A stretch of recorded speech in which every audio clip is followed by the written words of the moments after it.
La FUPRO Bénin poursuit la commémoration de ses 30 ans d'existence.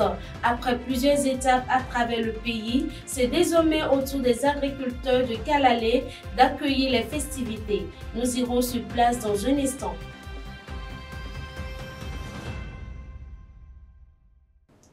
Et puis, avez-vous déjà entendu parler de la moutarde africaine, communément appelée Afeti, très prisée dans la gastronomie béninoise et ouest africaine?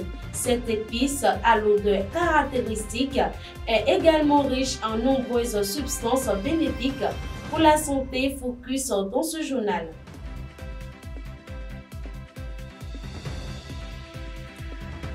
Nous parlerons également de la peste porcine, une maladie qui affecte non seulement la santé des animaux, mais aussi le revenu des éleveurs. Un dossier à suivre dans un instant. Voilà pour les titres, restez avec nous pour le développement de ces informations.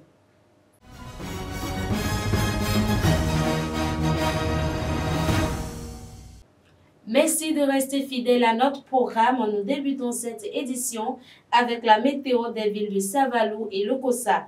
Pour ceux qui comptent se rendre à Savalou demain samedi, il faudra s'équiper de parapluies. De la pluie est attendue dans les premières heures de la journée avec des températures oscillant entre 24 et 26 degrés Celsius. Les réalités ne seront pas les mêmes à Lokossa. Le ciel sera couvert par des nuages tout au long de la journée. Les températures grimperont jusqu'à 36 degrés Celsius dans l'après-midi et pourra atteindre un pic de 40 degrés. Soyez prudents. Je l'annonçais dans les titres, la FUPRO Bénin a célébré ses 30 ans d'existence avec les acteurs du secteur agricole décentralisé de Kalalé. Reportage Justin Adandé et Love Agroco. La Fédération des unions des producteurs du Bénin, FUPRO Bénin, poursuit la célébration de son 30e anniversaire au plus près des producteurs. Ce 8 mai 2025, l'étape décentralisée de Kalalé dans le département de Borgou s'est tenue dans les locaux de la mairie de Kalalé. Une occasion pour mettre en lumière les réalisations de la Fédération au Bénin et plus précisément à Kalalé et de réaffirmer son engagement en faveur d'une agriculture béninoise plus structurée et plus prospère. 30 ans de vie, 30 ans de dur labeur, 30 ans de défis. Et ces défis qui ont su traverser le temps. C'est un grand jour, puisqu'il s'agit de reconnaître les mérites de FUPRO. Après l'événement de Boïko, nous voici à Kalalé pour le compte du département de Borgou. Tout comme dans les autres départements, les producteurs ont exprimé leur fierté et leur reconnaissance envers la FUPRO Bénin pour ses nombreuses actions en faveur du développement agricole. Mes impressions sont très bonnes parce que vu l'évolution de des producteurs aujourd'hui, nous sommes fiers. Et parce que si nous regardons la FUPRO, la caisse des mers où la FUPRO avait démarré avec les cotoculteurs où ça allait jusqu'aux filières. Aujourd'hui, toutes les filières sont affiliées à la FUPRO. Et ça a laissé que le 30e anniversaire a été fêté avec une grande joie. Parce que tout le monde se retrouvait et il disait que vraiment nous sommes prêts nous-mêmes à se suffire et à travailler la main dans la main. 30 ans, 3 décennies d'engagement, de lutte, de progrès, mais aussi de défis partagés. Depuis sa création en 1995, la FUPRO Bénin s'est donnée pour mission de susciter, représenter et défendre les intérêts des producteurs agricoles à l'échelle nationale et internationale. Et si nous sommes encore debout, solides et confiants, c'est grâce à la base. À vous, producteurs et productrices du Borgou et de toutes les autres régions du pays. Au-delà des festivités, cette rencontre a permis de faire le point sur les réalisations de la FUPRO Bénin, d'évaluer les défis persistants et de proposer des solutions pour l'avenir. Ce rendez-vous de Kalalé, ce n'est pas simplement festif. Il est symbolique. Il nous appelle d'où nous venons, ce que nous avons du bâtir ensemble. Et surtout, ce que nous avons encore à construire pour les années à venir. Car les défis sont nombreux. Les autorités ont réaffirmé leur engagement afin de poursuivre les efforts de structuration du secteur agricole tout en mettant l'accent sur l'innovation, la formation et la défense des intérêts des producteurs. Nous saluons tout ce que vous faites pour que l'agriculture puisse vraiment prospérer. Dans le cadre de la réforme de la filière de coton dans sa gestion, nous savons le rôle que vous jouez, l'appui que vous appuyez aux organisations paysannes en envoyant des cadres, en organisant des séances d'échange comme celle-ci par exemple. Cette célébration marque le début d'un nouvel élan pour une agriculture plus résiliente et plus prospère au Bénin. Direction Abidjan où s'est tenue le 15 mai une table ronde pour mobiliser plus de 170 milliards de francs CFA auprès des partenaires en vue de financer le plan nutritionnel multisectoriel de nutrition 2024-2027. Un rendez-vous placé sous l'égide du vice-président Tiemoko Meiliet Kone, dont l'objectif est de concrétiser les ambitions sociales de l'État ivoirien en matière de nutrition. De retour au Bénin, à Cotonou, s'est tenu le salon Green Tech City du 15 au 18 mai 2025 à la place de l'Amazone, sous le thème de la terre à l'assiette, cultivons l'avenir avec l'agroécologie et l'innovation durable. Cet événement, organisé par la Chambre nationale d'agriculture du Bénin, en collaboration avec Hollande Green Tech Bénin, met à l'honneur les innovations qui transforment le secteur agricole. L'agriculture attire de plus en plus de jeunes et de femmes, mais quelle est réellement leur place dans ce secteur? Nous abordons cette question dans l'entretien du jour avec notre invité spécial. Écoutons un extrait de cet échange. AgriBiz Booster, qui est une plateforme nationale qui est portée sur la promotion de l'entrepreneuriat agricole et de l'agrobusiness. Tout ce qui concerne la production, la transformation et la mise en marché des produits est beaucoup plus axé sur la mise en relation entre les acteurs de l'écosystème agricole. Nous sommes à la 11e édition. 11e édition, c'est un événement qu'on a commencé depuis 2013. Mais ce qui nous réjouit, c'est que ça nous a permis de voir un peu le pas qui est fait en matière de l'entrepreneuriat agricole. Il y a 10 ans, on ne parlait pas d'entrepreneuriat agricole. Donc nous parlons des paysans, des agriculteurs et tout ça. Et quand le concept est arrivé, on était sous le couvert de la plateforme AgriProFocus à l'époque et il fallait d'abord prendre du temps pour développer le concept et pour montrer que un entrepreneur agricole, ou bien un paysan, un agriculteur qui a son lopin de terre et qui cultive la terre régulièrement, c'est son activité, peut se sentir dans la peau d'entrepreneur. Au même titre que entrepreneur BTP, entrepreneur des services et autres. Donc nous avons fait ce travail-là avec nos partenaires pour démystifier un peu le concept de l'entrepreneuriat agricole, pour dire que tout acteur dans le secteur de l'agriculture, celui qui produit la terre, celui qui transforme, celui qui vend les produits agricoles sur le marché, peut se considérer comme un promoteur agricole, entrepreneur agricole. Donc le chemin qui est fait, c'est un chemin qui a permis de révéler vraiment le potentiel des jeunes et des femmes dans le secteur. L'intégralité sera disponible demain samedi à 10 h de Cotonou sur notre chaîne. Du 1er au 10 mai dernier, la Sonama a organisé à Djougou une formation de tractoristes dans le cadre du PNDMA. Les participants ont bénéficié d'un encadrement pratique et théorique et sont désormais prêts à intégrer le marché avec des compétences renforcées. Cette session a été sanctionnée par la remise de l'attestation aux participants. Cap sur la gastronomie locale avec la moutarde africaine, un ingrédient incontournable aux multiples bienfaits. La moutarde africaine communément appelée Afiti, Madeleine Atodino et Pierrot Dedila nous emmènent à la découverte de cette épice au goût si particulier. La moutarde africaine, communément appelée Afiti, est issue de la transformation des graines de gousse de néré. Sa transformation se déroule en 7 étapes. Dans un premier temps, il faut cuire les graines brutes, puis les décortiquer afin d'obtenir les amandes. Ensuite, les amandes sont essorées. Après cette étape, elles sont mises en fermentation, recouvertes de feuilles pendant quelques jours.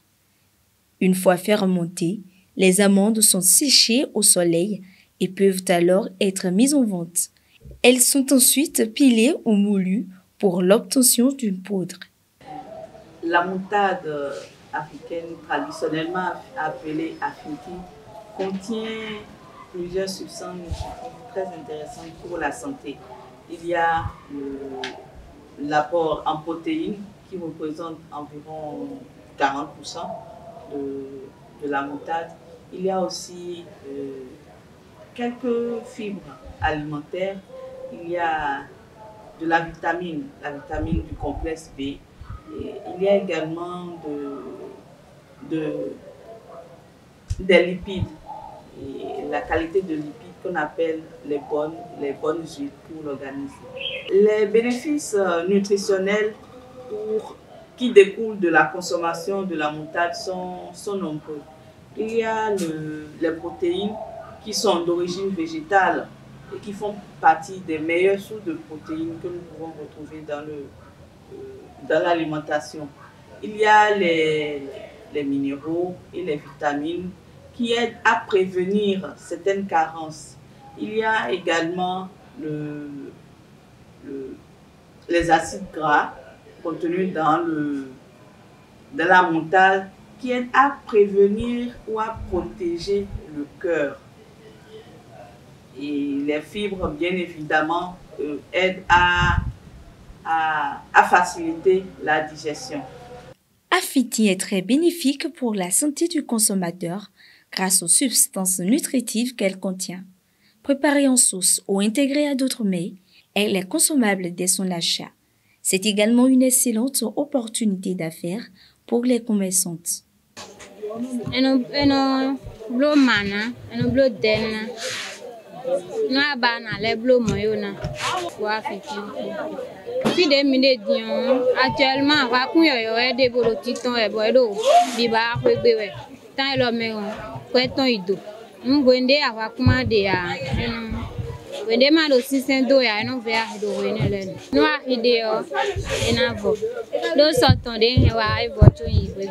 Pour la conserver tout en préservant sa richesse nutritionnelle, plusieurs méthodes sont recommandées. Nous avons plusieurs modes de conservation pour la moutarde. Le mode le plus utilisé, c'est la conservation avec du sel, donc qui consiste à bien saler la moutarde, à l'enrober du papier et à le stocker dans un endroit à l'abri de la lumière et de l'humidité. Quand la moutarde est ainsi conservée, il peut rester à l'air libre pendant 1 à 3 mois, selon l'humidité que la moutarde a depuis sa formation. Il y a certaines personnes qui conservent également la moutarde dans de l'huile. Donc, ils mettent la moutarde dans un pot et y ajoutent de l'huile ou carrément la fait frire. Ils font frire la moutarde et laissent la moutarde séjourner dans l'huile pour pouvoir éviter qu'elle se dégrade, elle se garde vite. On peut aussi la conserver au frigo, au réfrigérateur, sans forcément la saler.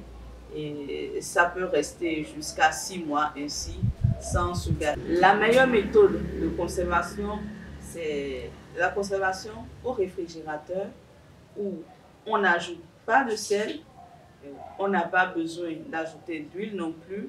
Il suffit de le mettre dans un bocal bien propre et de bien fermer.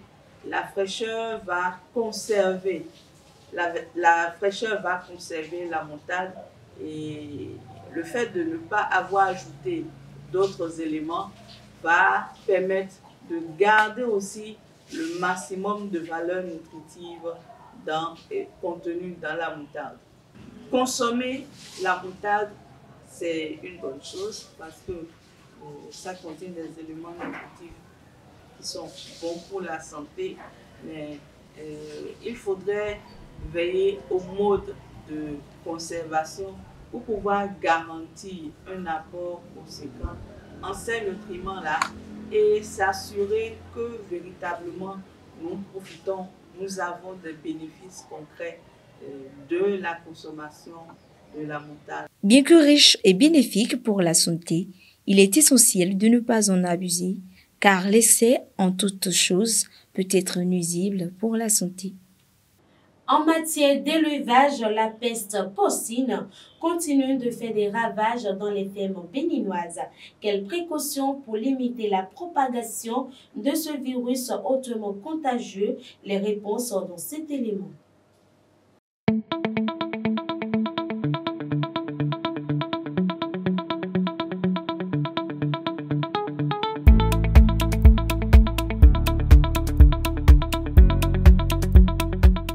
L'élevage porcin est une activité rentable et économique pour les éleveurs. Au Bénin, il présente des perspectives intéressantes sur le plan économique et nutritionnel. Plusieurs variétés de porc permettent de valoriser cette viande à travers diverses transformations. Actuellement au Bénin, la majorité des éleveurs visent plutôt la race améliorée.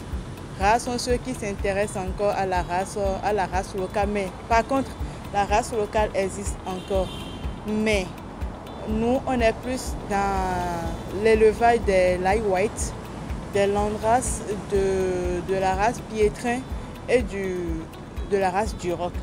Voilà les 4 races qui sont généralement rencontrées chez nous ici au Bénin. Les 4 races que j'ai citées sont les races qui aident l'éleveur à prospérer. Toutes les 4 races sont rentables. Maintenant, ça dépend de l'objectif également de chaque éleveur, ce qu'il vise.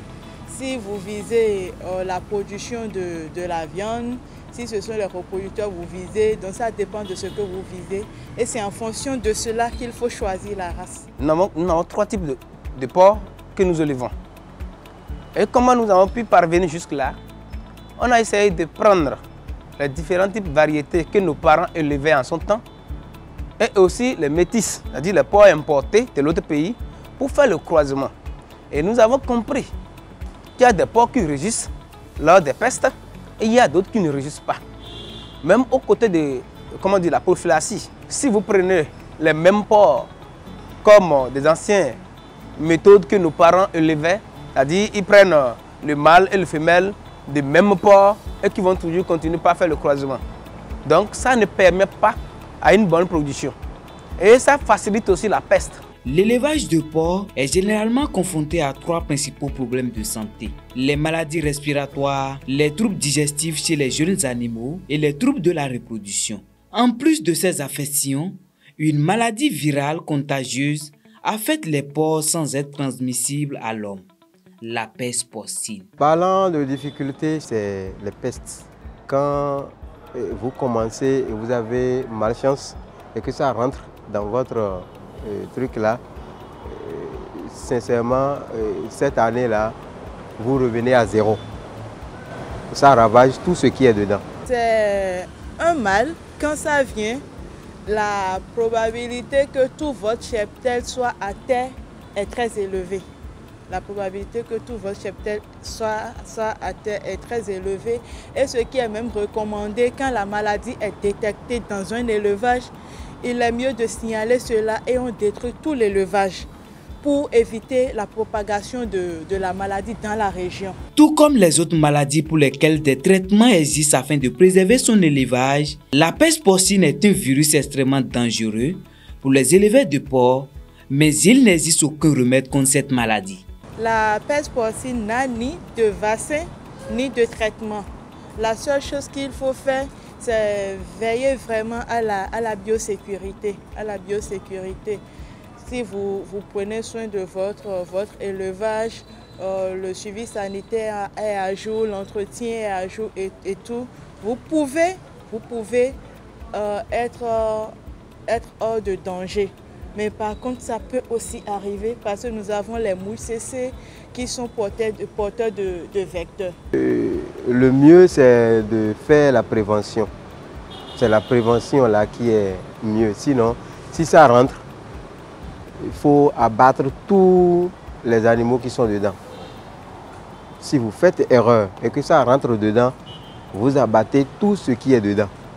Point. Sinon, il n'y a pas autrement. La peste porcine est redoutable, mais les éleveurs peuvent garder espoir. Avec des gestes simples mais rigoureux, il est possible de préserver ces animaux, d'assurer la pérennité de son exploitation. Moi, j'appelle juste les éleveurs de porc à la vigilance, qu'ils veillent vraiment à la biosécurité dans leur élevage. Les élevages ne sont pas des sites touristiques où n'importe qui peut se lever et dire je viens visiter ta ferme, je viens voir ce que tu as sur ta ferme et tout. Non, non, ce ne sont pas des sites touristiques. Donc il faut vraiment être vigilant, prendre soin, veiller vraiment à l'entretien, le nettoyage régulier, la désinfection et tout. Que la biosécurité soit à jour sur toutes les fermes. Pour prévenir, chers amis, chacun avec ses réalités, mais généralement, il ne faut pas accepter qu'un intrus entre dans votre clôture. Les visites par-ci, par-là, il faut, j'ai dit catégoriquement interdit.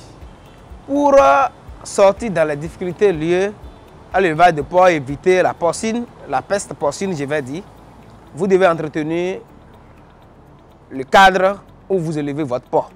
Vous devez avoir une petite construction bien arriérée avec, comment on dit, une position pente, c'est-à-dire même si le porc pisse, que l'urine ne se pose pas là. Si toi-même tu viens en tant qu'éleveur, tu puisses facilement nettoyer les déchets du porc et ça va suivre la position pente et sortir dehors où vous avez déjà creusé une fosse juste pour faire recueillir de ces, je vais dire, de ces fientes d'animaux qui vont vous servir pour autre activité.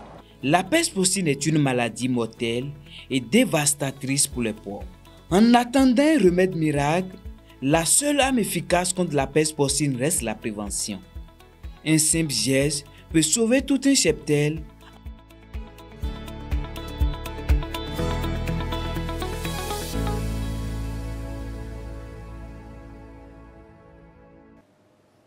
Et c'est ici que nous mettons un thème à cette édition. Nul ne peut atteindre l'aube sans passer par la nuit, disait Khalil Gibran. Merci de nous avoir suivis. Passez un excellent week-end et à très bientôt sur notre antenne.